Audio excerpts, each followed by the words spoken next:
ഞാൻ 2016 +2 എക്സാം പാസ്സായത്. ആ വർഷം മുതലേ ഈ ഒരു നീറ്റ് അല്ലെങ്കിൽ MBBS എന്ന സ്വപ്നത്തിന് വേണ്ടി ഇങ്ങനെ കുതിക്കാൻ തുടങ്ങിയാണ്. ഫസ്റ്റത്തെ എക്സാം ഇത് ഫസ്റ്റ് അറ്റംപ്റ്റിൽ ഓൾമോസ്റ്റ് 4 lakh 5 lakh ഒക്കെ റാങ്ക് ഉണ്ടായിരുന്നത്. വീട്ടുകാരെ ചോദിച്ചു എന്താണ് ഇമ്പ്രൂവ്മെൻറ്റ് ഇല്ലാത്ത കുറേ ആയിട്ടുണ്ടായിരുന്നു. അതിൻ്റെ റിസൾട്ട് വന്ന സമയത്ത് എനിക്ക് 553 മാർക്കായിരുന്നു.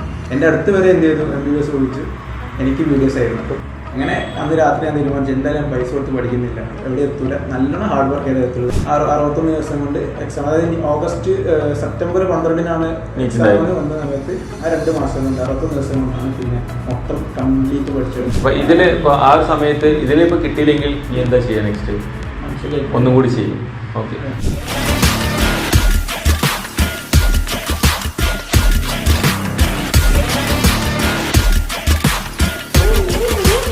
Hello students, it's me doctor Asif from ഡോപ്പ.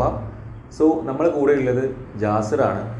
Jasir ഈ വർഷം നീറ്റ് എഴുതി government medical college Kannur admission എടുത്ത 1ാം വർഷ വിദ്യാർത്ഥിയാണ്. സോ അവൻ്റെ ജേണി കുറച്ചൊരു ലോങ് ജേണിയാണ്. അപ്പം ആ ഒരു കഥ ഈ വർഷം നീറ്റ് എഴുതാൻ പോകുന്ന എല്ലാവർക്കും വേണ്ടിയിട്ട് ജാസിർ നമ്മോട് പറയും. നമുക്ക് കേട്ടാലോ? ജാസിർ, നമ്മൾ അപ്പം എത്ര ദിവസമായി ക്ലാസ് തുടങ്ങിയിട്ട്? 2 മാസമായി. എങ്ങനെയുണ്ട് കോളേജ്? അടിപൊളിയായിട്ട് പോകുന്നുണ്ടല്ലേ? പിന്നെ അപ്പം ഇവിടേക്ക് എത്താൻ കുറച്ചൊരു പാടുപെട്ടിട്ടുണ്ട്. പാടുപെട്ട് മീൻസ് കുറച്ചൊന്ന് പിന്നെ കൂടുതൽ സഞ്ചരിച്ചിട്ടുണ്ട്, എൻ്റെ ലക്ഷ്യത്തിലേക്ക് കൂടുതൽ സഞ്ചരിച്ചിട്ടുണ്ട്. സോ അതൊന്ന് നമ്മളെ എഴുതാൻ പോകുന്ന സ്റ്റുഡൻസിനോടൊക്കെ ഒന്ന് പറഞ്ഞു നോക്കിയാലോ? പറയാലോ. ഞാൻ 2016 +2 എക്സാം പാസ്സായത്. ആ വർഷം മുതലേ ഈ ഒരു നീറ്റ് അല്ലെങ്കിൽ MBBS എന്ന സ്വപ്നത്തിന് വേണ്ടി ഇങ്ങനെ കുതിക്കാൻ തുടങ്ങിയാണ്. പക്ഷേ മൊത്തം എന്താ പറയുക, ഒരു ഇടിവെട്ടിന് പാമ്പടിച്ചവന് വണ്ടി ഇടിച്ചെന്നൊക്കെ പറഞ്ഞ ഒരവസ്ഥയായിരുന്നു. അതായത് 2016 എക്സാം എഴുതി കിട്ടിയില്ല, ഒരു വലിയ നമ്പറായിരുന്നു, 4 ലക്ഷം 5 ലക്ഷം വലിയ റാങ്ക് ആയിരുന്നു കിട്ടിയത്. എങ്ങനെ ഉണ്ടായിരുന്നു?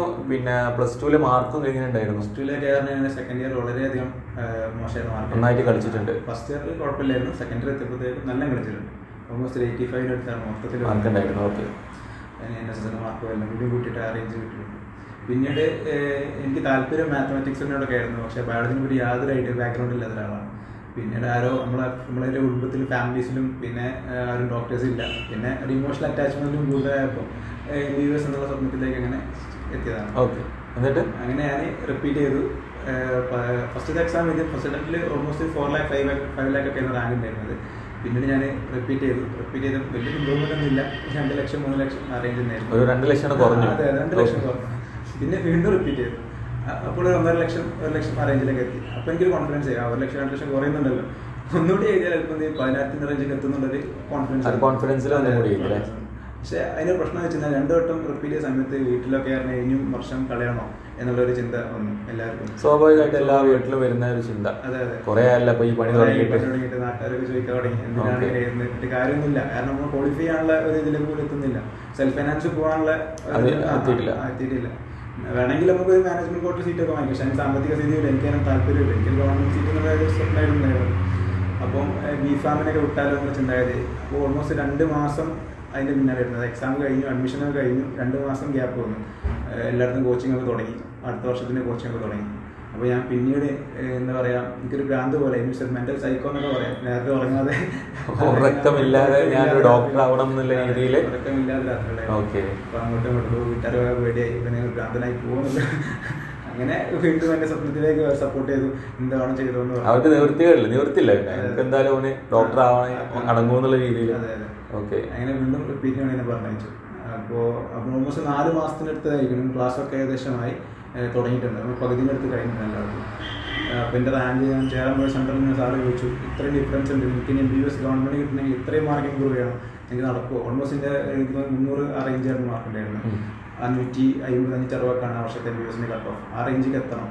200 മാർക്ക് മീൻസ് ആ ഒരു മാർക്ക് തന്നെ കൂടണം, എന്നാലേ MBBS കിട്ടുള്ളൂ.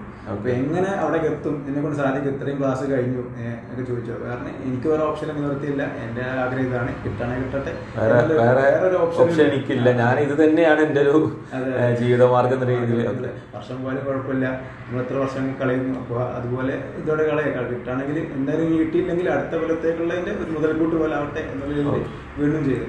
വീണ്ടും ചെയ്ത സമയത്ത് ഞാൻ നല്ലോണം കഷ്ടപ്പെട്ടിട്ടുണ്ട്. മാക്സിമം കുറേ സ്ട്രെസ് അനുഭവിച്ചിട്ടുണ്ട്, കുറേ ഡിപ്രഷനും കാര്യങ്ങളൊക്കെ ഉണ്ടായിരുന്നു. മാക്സിമം എന്നെ കൊണ്ട് പറ്റാവുന്ന പോലെ നന്നായിട്ട് പഠിച്ചു. ആ സമയത്തേക്ക് എത്ര മണിക്കൂർ ഉറങ്ങിയിട്ടുണ്ടായിരുന്നു? ഉറക്കം വളരെ കുറവായിരുന്നു. കാരണം ഇതിനെപ്പറ്റി ചിന്തിച്ച് കിടക്കാനുള്ളത് മാത്രമേ ഉള്ളൂ. ഉറക്കം വളരെ കുറവായിരുന്നു. അത് ഭയങ്കര ശരിക്കും നമ്മൾ പഠനത്തെ ബാധിക്കും ശരിക്കും. പക്ഷെ ഞാൻ ഒരു ഇൻറ്റൻസീവായിട്ട് ചിന്ത കൊണ്ട് നമ്മളിങ്ങനെ മാക്സിമം ഒരു 10 മണിക്കൂറോളം ഇരിക്കാന്നുള്ള, 10ലും കൂടുതൽ ഇരിക്കാറുണ്ടായിരുന്നു. 9 മണിക്കൂറൊക്കെ ഇരിക്കായിരുന്നു. അങ്ങനെ പോയതാണ്. അവസാനമാകുമ്പോഴത്തേക്ക് മാർക്ക് വരുന്നില്ല എക്സാമിനുള്ള ലാസ്റ്റ് എക്സാം ചെയ്ത സമയത്ത് മാർക്ക് വരുന്നില്ല. അപ്പോൾ ആകെ ഡിപ്രഷനായി. വീട്ടുകാരൊക്കെ ചോദിച്ചു എന്താണ് ഇമ്പ്രൂവ്മെന്റ് ഇല്ലാത്ത, കുറേ ആയിട്ട് അങ്ങനെ. അപ്പോൾ അങ്ങനെ ചോദ്യങ്ങൾ കേൾക്കാൻ തുടങ്ങിയപ്പോൾ ഞാൻ പറഞ്ഞു വെയിറ്റ് ചെയ്യുക, എന്തായാലും റിസൾട്ട് വരും. അതിപ്പോ ഈ ഒരു ഫേസ് ഉണ്ടല്ലോ, മാർക്ക് വരുന്നില്ല എന്നുള്ളത്. അതിപ്പോ ഈ നീറ്റിന്റെ എത്ര ദിവസം മുന്നേ ആണ് നിങ്ങൾക്ക്? നീറ്റിന്റെ അവസാനത്തെ എക്സാം ഒരു മാസം മുന്നേ ഒരു മാർക്ക് കയറിയിട്ടില്ല. മോക്ക് ടെസ്റ്റ് മാർക്ക് ഒരു 400 റേഞ്ച്, 450 റേഞ്ച്. എൻ്റെ ആഗ്രഹം 500+ കിട്ടണം എന്നായിരുന്നു. പക്ഷെ ആ റേഞ്ചിലേക്ക് എത്തുന്നില്ല. വീട്ടുകാരെ ഞാൻ അങ്ങോട്ട് മോട്ടിവേറ്റ് കൊടുത്തു, അത് എന്തായാലും പഠിക്കുന്നുണ്ട്, റിസൾട്ട് എന്തായാലും കിട്ടും, നിങ്ങൾ പേടിക്കണ്ട എന്നുള്ള രീതിയിൽ അങ്ങനെ കിട്ടും. അവസാനം നീറ്റ് എക്സാം തൊട്ട് മുമ്പതിൽ ഒരു 550 റേഞ്ചിലേക്ക് മാർക്ക് എത്തി. അപ്പോൾ ഒരു കോൺഫിഡൻസ് ആയി, എന്തെങ്കിലും എന്തായാലും അറ്റ്ലീസ്റ്റ് ബോർഡർ വരെയെങ്കിലും പോകുന്നത് കോൺഫിഡൻസ് ആയി. നീറ്റ് എക്സാമിനും പോയി നല്ല രീതിയിൽ എക്സാം എഴുതി. പക്ഷെ 1-2 പാളിച്ചകൾ പറ്റി. ബബിൾ ചെയ്യുന്നിടത്തും അറിയുന്ന സിമ്പിൾ 2-3 ക്വസ്റ്റ്യൻസ് തെറ്റിച്ചു. ബബിൾ ചെയ്യുന്നിടത്തുനിന്ന് മിസ്റ്റേക്കാണ്. അങ്ങനെ എന്നാലും കുഴപ്പമില്ല, ഞാൻ കയറും MBBS കിട്ടും എന്നുള്ളത് ഇതിലായിരുന്നു ഉണ്ടായിരുന്നു. എക്സാം എഴുതി കഴിഞ്ഞു. അതിൻ്റെ റിസൾട്ട് വന്ന സമയത്ത് എനിക്ക് 583 മാർക്കായിരുന്നു. 583. ആ വർഷത്തെ ഓൾ ഇന്ത്യ കട്ട് ഓഫ് 582 582 ആയിരുന്നു. അപ്പോൾ എനിക്ക് MBBS ഓൾ ഇന്ത്യയിൽ തെലങ്കാനയിൽ ഗവൺമെന്റ് സീറ്റ് തന്നെ കിട്ടി. ഓക്കെ. അപ്പോൾ ഭയങ്കര സന്തോഷമായിരുന്നു. കഷ്ടപ്പെട്ട് ഇത്രയും പഠിച്ച് ഞാൻ എന്തോ ആയ പോലെ ഒരു ഫീലിംഗ് ആയിരുന്നു. ഇത്രയും ഒരു 3 വർഷത്തെ ആഗ്രഹം എല്ലാവരും പിന്നെ ഈ കുത്തുവാക്കും കാര്യങ്ങളൊക്കെ കേട്ടിട്ട് എന്തായാലും ഡോക്ടർ ആയല്ലോ അല്ലെ, കിട്ടിയെന്നുള്ള രീതിയിൽ ആയി. സംഭവിച്ചു അങ്ങനെ പിന്നീടാണ് നമ്മൾ ഒരിക്കലും വിചാരിക്കാത്തൊരു ലിസ്റ്റിൽ വന്നത്. അതെ, അങ്ങനെ ഞാൻ എന്ത് ചെയ്തു, 553 മാർക്ക് കിട്ടിയ ചെറിയൊരു അഹങ്കാരം അങ്ങനെ തന്നെ പറയാം. MBBS കിട്ടിയല്ലോ. അപ്പോൾ ഓൾ ഇന്ത്യയിൽ കിട്ടി. സാധാരണഗതിയിൽ നമ്മൾ ഓൾ ഇന്ത്യയും കേരളം തമ്മിൽ കട്ട് ഓഫ് ഓൾമോസ്റ്റ് സിമിലർ ആണ് അതിൽ.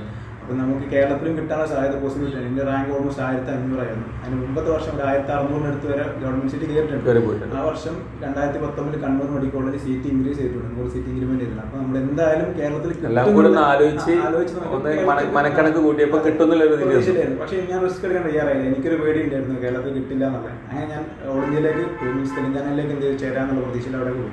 എൻ്റെ ബ്രദറെ കൂട്ടി ഞാൻ അവിടെ പോയി എല്ലാം സെറ്റിൽ അവിടെ ചേരാന്നുള്ള പ്രതീക്ഷ തന്നെ പോയതാണ്. ഞാൻ അവിടെ റൂമൊക്കെ എടുത്തു, 2 ദിവസം അവിടെ താമസിച്ചു. അത് ചേരാൻ അപ്പം ഞാൻ അവിടെ അക്കാദമിയിലൊക്കെ പോയി അഡ്മിഷൻ എടുക്കാൻ വേണ്ടി അവരെ കണ്ടു കാര്യങ്ങളൊക്കെ ചെയ്തു. അപ്പോൾ അവർ പറഞ്ഞു DD എടുക്കണം, അവിടെ ചേരണമെങ്കിൽ ഇത്ര പൈസ DD എടുത്താൽ അഡ്മിഷൻ ചെയ്യാന്ന് പറഞ്ഞു. ഇത് 2019. അതെ, 2019 3 വർഷം കഷ്ടപ്പെട്ട് കിട്ടിയ ഒരു ഇതിലാണ്. അപ്പോൾ 2014 സ്റ്റാർട്ട് ചെയ്തത് 2019 മൂന്നാമത്തെ വർഷമാണ്. പിന്നെ കുറെ കൺഫ്യൂഷനിലൂടെയാണ് ഈ ഒരു എക്സാമിൽ വന്നത്. ഗവൺമെന്റ് സീറ്റാണ്, അത്യാവശ്യം നല്ല കോളേജാണ്, കുഴപ്പമില്ല. ഓക്കെ. അങ്ങനെ അവിടെ എത്തി അഡ്മിഷൻ എടുക്കാന്നുള്ളതായിരുന്നു. അപ്പോൾ ആ ഒരു കൺഫ്യൂഷനിൽ വന്നു. കാരണം ഞാൻ പലരും കേരളത്തിലുള്ള പിള്ളേരെ വിളിച്ചു നോക്കിയപ്പോൾ എല്ലാവരും പറഞ്ഞു ഇവിടെ കിട്ടാൻ സാധ്യതകളുണ്ട്. പിന്നെ ഞാൻ ഒരുപാട് കരഗുരു അതുപോലത്തെ എല്ലാ ആൾക്കാരെയും ബന്ധപ്പെട്ടപ്പോൾ ചാൻസുകൾ ഉണ്ടായിരുന്നു കേരളത്തിൽ കിട്ടാനാണ്.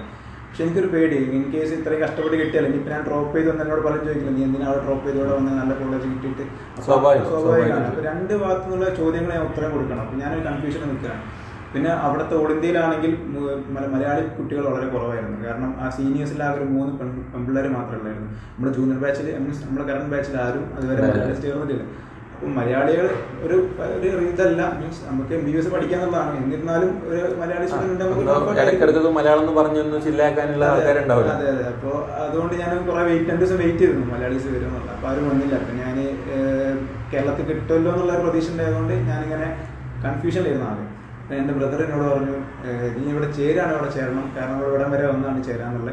ഇൻ കേസ് നിങ്ങൾക്ക് ഇവിടെ കിട്ടിയില്ലെങ്കിൽ നിങ്ങൾക്ക് അത് മാനസികമായി താങ്ങാൻ പറ്റില്ല. കാരണം ഇത്രയും കഷ്ടപ്പെട്ട് MBBS കിട്ടി, അത് നീയായിട്ട് ഡ്രോപ്പ് ചെയ്ത് അവിടെ പോയിട്ട് കിട്ടിയിട്ടില്ലെങ്കിൽ ഭയങ്കര വിഷമമായിരിക്കും. അപ്പോൾ നിങ്ങൾക്ക് ഇവിടെ ഡ്രോപ്പ് ചെയ്ത് പോകാൻ താല്പര്യം ഉണ്ടെങ്കിൽ നീ എന്ത് ചെയ്യണം, കേരളത്തിൽ എനിക്ക് എന്താണോ കിട്ടുന്നത് അക്സെപ്റ്റ് ചെയ്യാനുള്ള മാനസികമായി തയ്യാറാണെന്ന് പറഞ്ഞു. അപ്പോൾ ഞാൻ ചേരണ്ടേ അങ്ങോട്ടും ഇങ്ങോട്ടും ഇങ്ങനെ പേപ്പർ വാങ്ങി കൊടുത്ത് ആ ഒരു ഇതിലായിരുന്നു. അവസാനം ഞാൻ എന്ത് ചെയ്തു, പേപ്പർ തിരിച്ചു വാങ്ങി ഞാൻ കേരളത്തിലേക്ക് പോരാന്നുള്ളതിൽ തീരുമാനിച്ചു. ആ സമയത്ത് ഞാൻ പ്ലാൻ B പോലെ കൊടുത്താണ് കോഴിക്കോട് ഡെന്റൽ കോളേജിൽ. ഞാൻ 10 കോളേജുകൾ കൊടുത്തത്, 10 MBBS ഗവൺമെന്റ് കോളേജുകളായിരുന്നു കൊടുത്തിരുന്നത്. 11ാമത് ഞാൻ കൊടുത്ത ഓപ്ഷനാണ് BDS കോളേജ്. ഞാൻ പോയില്ല എന്ന് വിചാരിച്ചൊരു വെറുതെ ആർക്ക് സമാധാനത്തിന് വേണ്ടി, ഇൻ കേസ് കിട്ടിയിട്ടില്ലെങ്കിൽ ഒരു ഒന്നുമില്ലാത്തൊരു ശൂന്യമായി പോകണ്ടെന്ന് വെച്ച് കോഴിക്കോട് ഡെന്റൽ കോളേജിൽ പിന്നെ ഓപ്ഷൻ കൊടുത്താണ്. അങ്ങനെ ഓപ്ഷൻ കൊടുത്തു. ഞാൻ റിസൾട്ട് വന്ന ഡേറ്റ് നോക്കിയ സമയത്ത് എല്ലാം MBBS ആണ്. ഞാൻ PDF ആണ് നോക്കിയത്, മൊത്തത്തിലുള്ള PDF.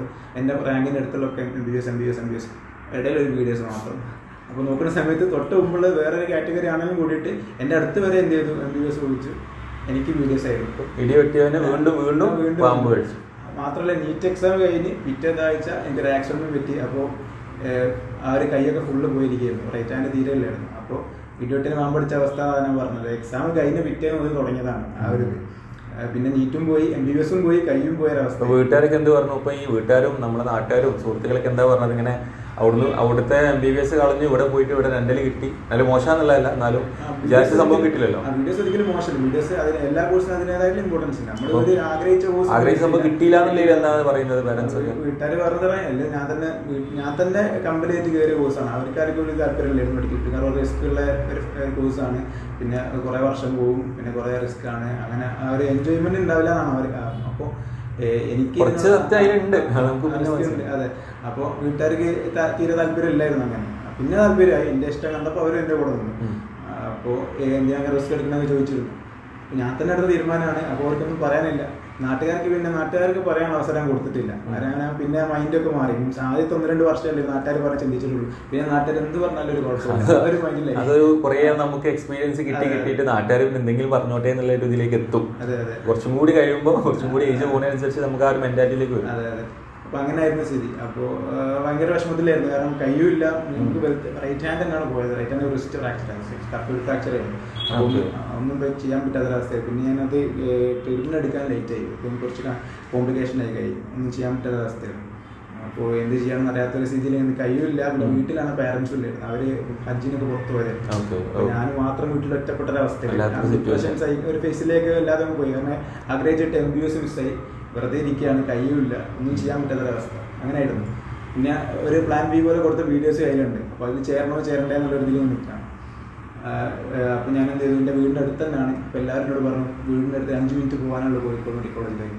അപ്പോൾ മെഡിക്കൽ കോളേജിൽ പോയിക്കൂടെ, സുഖമാണല്ലോ, വേറെ പ്രശ്നങ്ങളൊന്നും ഇല്ലല്ലോ, നാട്ടിൽ തന്നെയാണ്, പഠിക്കാൻ സുഖമാണ്. ഡെൻ്റൽ കോളേജിൽ അതെ, BDSന്.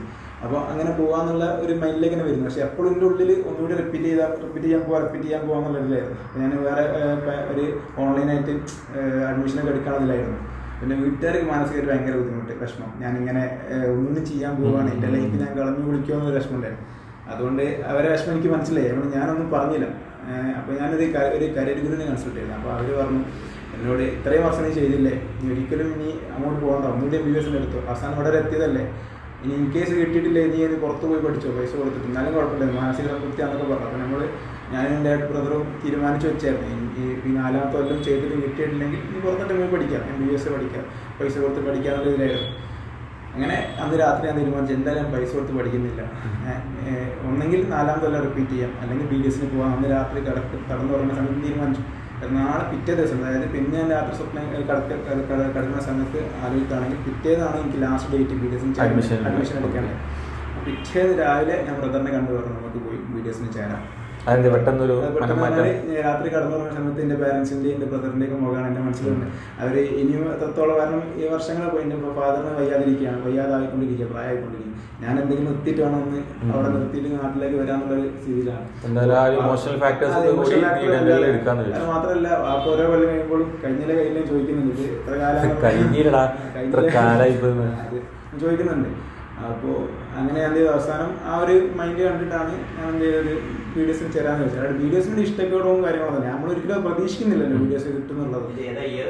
2019 തെലങ്കാനയിൽ കോഴിക്കോട് ഡെന്റൽ കോളേജിലേക്ക് യാത്ര, കൈയൊന്നും ഇല്ലാത്തൊരു യാത്ര. കാരണം 2 മാസം കഴിഞ്ഞിട്ടാണ് കോളേജിൽ ചേരുന്നത്, അഡ്മിഷൻ ആവുന്നത്, കൈ പൊട്ടിയതിന് ശേഷം. എന്നിട്ടും അതിൻ്റെ ശേഷം 1.5 വർഷത്തോളം കൈ ഞാൻ കെട്ടിയിട്ട് നടന്നത്.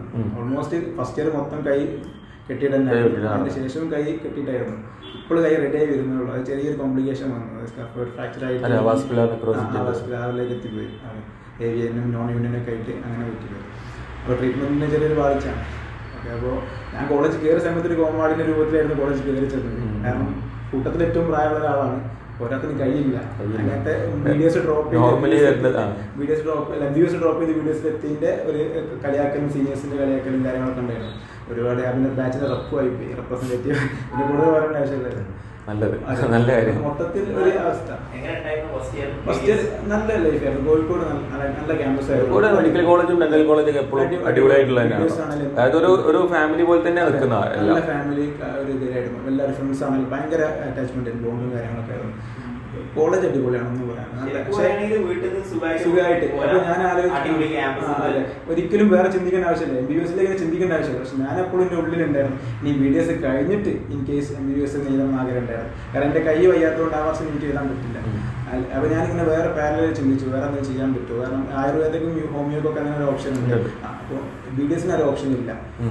BDS ഓൾറെഡി അലോപ്പതിലായതുകൊണ്ട് ഹയർ ഓപ്ഷൻ ആയിട്ട് വേറെ ചെയ്യാൻ പറ്റൂല. അപ്പോൾ അത് ഏതായാലും പ്ലാൻ നടക്കൂല. പിന്നെയുള്ള ഒരു പ്ലാൻ എന്ന് പറഞ്ഞാൽ BDS കഴിഞ്ഞ് പിന്നെ ഇവിടെ ഒന്നും കൂടി പഠിച്ച് ആദ്യം മുതലേ തുടങ്ങി ഒന്നും കൂടി ഈ ഒരു സൈക്കിൾ. ഞാൻ ആൾക്കാരോട് ചോദിച്ചപ്പോൾ എന്നോട് എനിക്ക് ഭ്രാന്താണെന്ന് പറഞ്ഞു. പിന്നെ സ്വാഭാവികമായിട്ടും പറയില്ല. അപ്പൊ ഞാൻ എന്ത് ചെയ്തു, ആ ഒരു കാര്യം ബാക്കിയുള്ളവർ ഷെയർ ചെയ്യാതെ അല്ല അത് ചെറിയ രൂപത്തിലൊക്കെ എനിക്ക് തോന്നി. കാരണം പ്രശ്നം കൈവശം കൊടുക്കുമെന്ന് പറയില്ല. അപ്പോൾ തലൻ്റെ ഉള്ളിലും കയറി പോയി. ഇപ്പം ബാക്കിയുള്ളവർക്ക് പറഞ്ഞ് മനസ്സിലായി. കാരണം നമ്മൾ അനുഭവിക്കുമ്പോൾ നമുക്ക് മനസ്സിലാവും എത്രത്തോളം ആണ്. നല്ലൊരു കാര്യമാണ്. നമുക്കൊരു ആഗ്രഹമുണ്ട്, നമുക്ക് ലക്ഷ്യമുണ്ട്, അതിലേക്ക് എത്താനുള്ള ഏത് ഇതിലേക്കും പോവാന്നുള്ളത്. ചില ഞാനത് കിട്ടിയില്ലെങ്കിൽ ഞാൻ അടുത്ത പോകാനുള്ള എന്താണെന്ന് ഓപ്ഷൻ വെച്ചിട്ടാണ് വെച്ച് കഴിഞ്ഞാൽ എന്താ കാണുന്നത് വെച്ച് കഴിഞ്ഞാല് ഇവർക്ക് ഇതിന് മാക്സിമം വർക്ക് ഔട്ട് ഇടാൻ പറ്റൂല. കാരണം ഞാൻ ഇത് കിട്ടിയിട്ടില്ലെങ്കിലോ എന്ന് ആലോചിക്കുന്നത്, കിട്ടിയിട്ടില്ലെങ്കിൽ വേറെ എന്തിനാ പോവാന്ന് ആലോചിക്കുന്നത്. പക്ഷെ ഇവിടെ അങ്ങനെയല്ല, കിട്ടിയിട്ടില്ലെങ്കിലുള്ള ആലോചനയല്ല, കിട്ടിയിട്ടില്ലെങ്കിൽ വീണ്ടും എഴുതിയിട്ട് കിട്ടിക്കും. അവിടെ പ്രത്യേകം എന്താ വെച്ചാൽ ആ വർഷം കിട്ടോ കിട്ടില്ല എന്നുള്ളതല്ല, പക്ഷെ എഫേർട്ട് മാക്സിമം എന്നെക്കൊണ്ട് ചെയ്യാൻ പറ്റുന്ന മാക്സിമം. ഇത് നല്ലൊരു വലിയൊരു പോയിന്റാ പറഞ്ഞത്. കാരണം ഇപ്പോൾ നമ്മളിപ്പോൾ റിപ്പീറ്റ് ചെയ്യുന്ന എല്ലാ സ്റ്റുഡൻസിനും എന്താ കിട്ടിയില്ലെങ്കിൽ പ്ലാൻ B ഉണ്ട്, പ്ലാൻ C ഉണ്ട്. ഇപ്പോൾ പ്ലാൻ Aയും Bയും Cയും Dയും Eയും ഒക്കെ ഒന്നായാൽ മാത്രമേ ഈ ഒരു പരിപാടി വിജയിക്കുള്ളൂ. അതെ. പിന്നെ എൻ്റെ ബേസിക്സ് വളരെ കുറവായിരുന്നു, തീരെ ബേസിക്കിലായിരുന്നു. അപ്പോൾ ഓരോ വർഷവും പഠിക്കുമ്പോഴും ഫസ്റ്റ് ഇയർ ആദ്യം കംപ്ലീറ്റ് ചെയ്യുക. ഞാനിപ്പോൾ സത്യം പറയുകയാണെങ്കിൽ നീറ്റ് പിള്ളേരോട് പറയേണ്ട കാര്യമില്ല. അതായത് ഞാൻ ഫസ്റ്റ് റിപ്പീറ്റിൽ ഓൾമോസ്റ്റ് ഹാഫ് ജേർണി കഴിഞ്ഞതിന് ശേഷമാണ് ഞാൻ NCERT ബയോളജി പുസ്തകം വാങ്ങിക്കുന്നത്. തിയറി കാണുന്നത് ഞാൻ +2 പഠിക്കുമ്പോൾ എക്സാമിനറും മറ്റേ ഗൈഡും കാര്യവും തട്ടിക്കൂട്ടി പഠിക്കുന്നൊരു സമ്പ്രദായമായിരുന്നു. അപ്പോൾ പിന്നീടാണ് ഇതിൻ്റെ ഒരു കാര്യങ്ങൾ മനസ്സിലായി, എങ്ങനെ പഠിക്കണം എന്നുള്ള കാര്യങ്ങളൊക്കെ മനസ്സിലായി. പിന്നെ റിപ്പീറ്റ് ചെയ്തപ്പോൾ പഠിക്കാത്ത ഭാഗങ്ങൾ പലതും പഠിച്ചു തുടങ്ങി. കാൽക്കുലേഷനൊക്കെ ഒന്ന് സ്പീഡായി കൊണ്ടുവന്നു. അപ്പോൾ എൻ്റെ സ്കില്ല് ഡെവലപ്പ് ചെയ്ത് കൊണ്ടുവരാന്നുള്ളതായിരുന്നു ആ വർഷം. വേസ്റ്റ് ആക്കുന്നില്ല നമുക്ക്. സ്ലോ ആയിരുന്നു, പക്ഷെ ആഗ്രഹത്തിലേക്ക് ഇങ്ങനെ അടുത്തടുത്ത് വരികയായിരുന്നു. അവരെ ഞാൻ അത്രയും ബാക്കിലായിരുന്നു. എനിക്കറിയാം എൻ്റെ സ്ഥിതി എന്തായിരുന്നു. അപ്പോൾ എനിക്ക് ഒരു കൊല്ലം കൊണ്ടൊന്നും കഴിയില്ലെന്ന് അറിയായിരുന്നു. പക്ഷെ എന്തായാലും ആ അച്ചീവ്മെന്റ് ഞാൻ നേടിയെടുക്കുന്നത് ഉറപ്പുണ്ടായിരുന്നു. അത് തന്നെയാണ് വേണ്ടത്. അപ്പം ഈ പിന്നെ ഡെന്റൽ കോളേജിൽ പിന്നെ നെക്സ്റ്റ് എന്താ സംഭവിച്ചത്? ഡെന്റൽ കോളേജ് കയറി 2019 ജോയിൻ ചെയ്തു. 20 കൈ ഫ്രാക്ചർ ആയത്.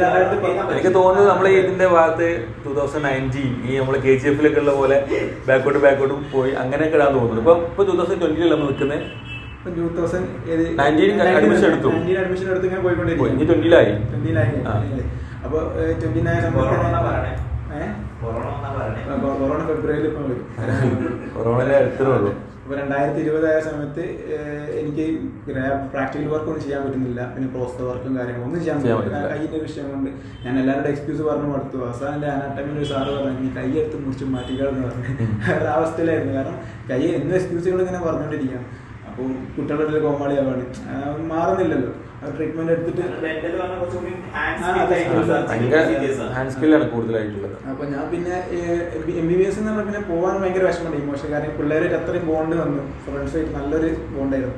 അപ്പോൾ ഞാനിപ്പോൾ ചിന്തിക്കുമ്പോൾ പെട്ടെന്ന് ഇമോഷണലി ആകുമ്പോൾ ഞാൻ ചിന്തിക്കൂല MBBS പോകണമെന്ന് ആഗ്രഹമുണ്ട്. പക്ഷേ ഇവരെ വിട്ട് പോകണമല്ലോ ഒരു വിഷയത്തോണ്ട് ഇങ്ങനെ നിൽക്കുകയാണ്. അപ്പോഴാണ് ഈ കൊറോണയുടെ വിഷയം വരുന്നത്. അപ്പോൾ ഞാൻ എന്ത് ചെയ്തു, നല്ലോണം ഡിസൈഡ് ചെയ്തു. പെട്ടെന്ന് തീരുമാനമാണ്. എനിക്ക് എൻ്റെ ആഗ്രഹം എൻ്റെ ഒരു ടൈമാണ്, ഈ ലോക്ക്ഡൗൺ എനിക്ക് വേണ്ടി വന്നാണെന്നുള്ളൊരു ഫീലൊക്കെ വന്നു.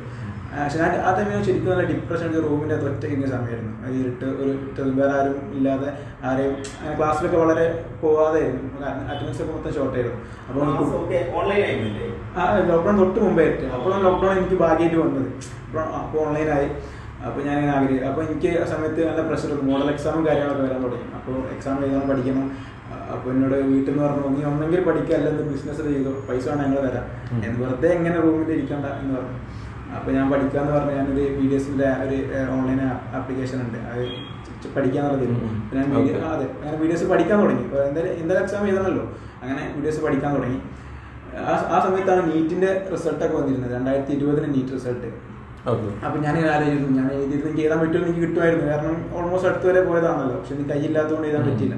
അടുത്ത കൊല്ലെങ്കിൽ എഴുതണം എന്നുള്ള ആഗ്രഹമുണ്ട്. അപ്പോൾ ആ റിസൾട്ട് വന്നതിൽ ഞാൻ ബബിളിങ് ഇങ്ങനെ ചെറുതായി പ്രാക്ടീസ് ചെയ്യുന്നു. കാരണം എൻ്റെ കൈ ഷിവറിങ് ഉണ്ടായതുകൊണ്ട് കറക്റ്റ് ബബിൾ ചെയ്യാൻ പറ്റില്ല. അതുപോലെ ഇങ്ങനെ മെല്ലെ മെല്ലെ പ്രാക്ടീസ് ചെയ്ത് എന്തെങ്കിലും പറ്റുന്ന സമയത്ത് എനിക്ക് എഴുതാമല്ലോ എന്നുള്ളൊരു ഇതിൽ അങ്ങനെയായിരുന്നു. അപ്പോൾ BDS പഠിച്ചുകൊണ്ടിരിക്കുന്ന സമയത്ത് എനിക്ക് തോന്നി ഇതിപ്പോൾ ഞാൻ അതുവരെ പഠിക്കലൊന്നുമില്ലായിരുന്നു. 2019 നീറ്റ് പ്രിപ്പറേഷൻ പഠിത്തം നിർത്തി. പിന്നെ വെറുതെ ക്ലാസ് പോകാന്നുള്ളതായിരുന്നു. പഠിക്കുന്ന ടച്ച് മൊത്തം പോയി. പിന്നെ ഈ മോഡൽ എക്സാമിന് വേണ്ടിയാണ് പിന്നെ പഠിത്തം വീണ്ടും റീ ഓപ്പൺ ചെയ്യണത്. അപ്പോൾ എനിക്ക് തോന്നി ഈ പഠിത്തം ഒരു MBBS പഠിത്തത്തിലേക്ക് നീറ്റ് പഠിച്ചുകൂടാ എന്നുള്ളത്.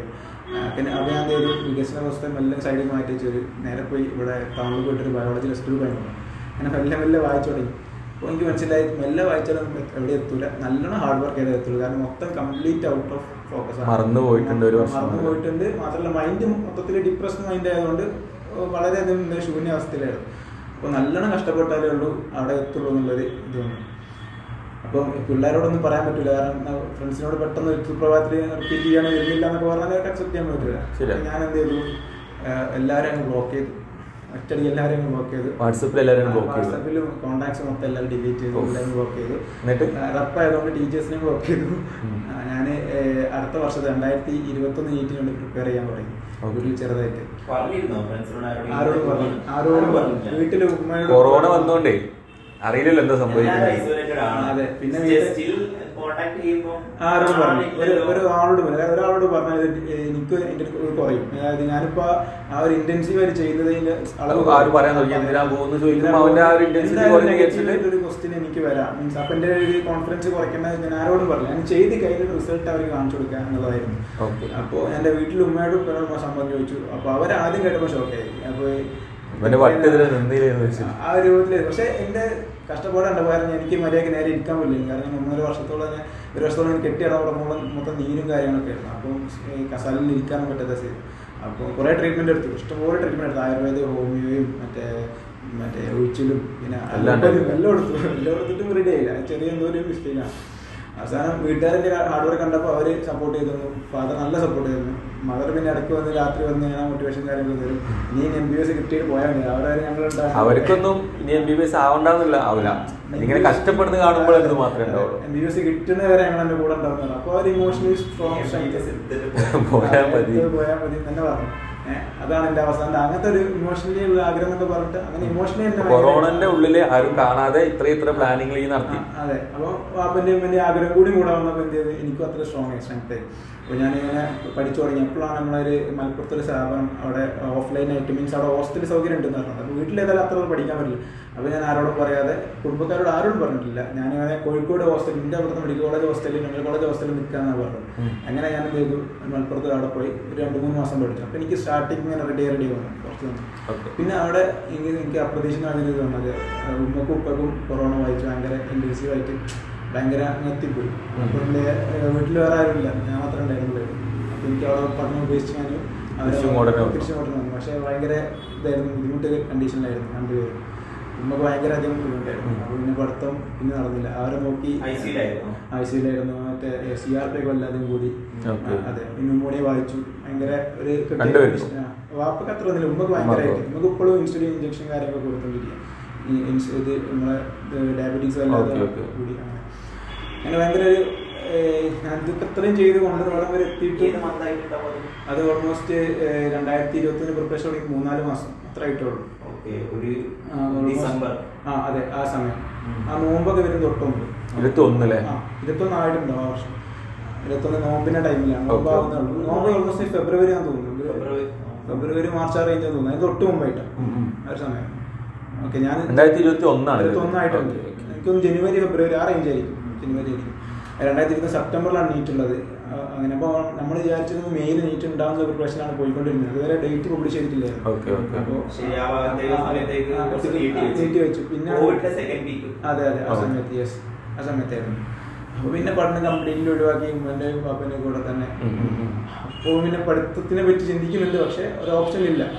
പഠിക്കാൻ പറ്റുന്ന ഒരു ധൈര്യമൊക്കെ ചോർന്നു പോയ അവസ്ഥയിലായിരുന്നു. ഇപ്പൊ ഇത്രയും കഷ്ടപ്പെടും, എനിക്ക് ഇനി വിധിക്കാത്തതായിരിക്കോ എന്നുള്ളത്. വീഡിയോസ് ഞാൻ ഡ്രോപ്പ് ചെയ്തിട്ടില്ല. വീഡിയോസ് അവിടെ പാരലായിട്ടുണ്ട്. വീഡിയോസ് ഞാൻ ഡ്രോപ്പ് ചെയ്തില്ല. അതിനിടയ്ക്കാണ് എന്നെ അവിടെ HOD കാര്യങ്ങളൊക്കെ വിളിക്കുന്നുണ്ട്. മീൻസ് വേറെ വിളിക്കുന്നത് ഞാൻ അറിഞ്ഞത്. അതായത് എന്നെ അങ്ങനെ എക്സാം എഴുതി യൂണിവേഴ്സിറ്റി എക്സാം എഴുതിയിട്ടില്ലായിരുന്നു. നിങ്ങൾ അറ്റൻഡൻസ് ഒക്കെ ഇട്ടുതരാം, നിങ്ങൾ എക്സാം എഴുതിക്കോ എന്നുള്ള രൂപത്തിൽ ഇങ്ങനെ എന്നെ ആർക്കും അറിയില്ല, ഞാൻ എവിടെ പോയതാണെന്ന് അറിയില്ല, മിസ്സിങ് എന്നാണ് പറയുന്നത്.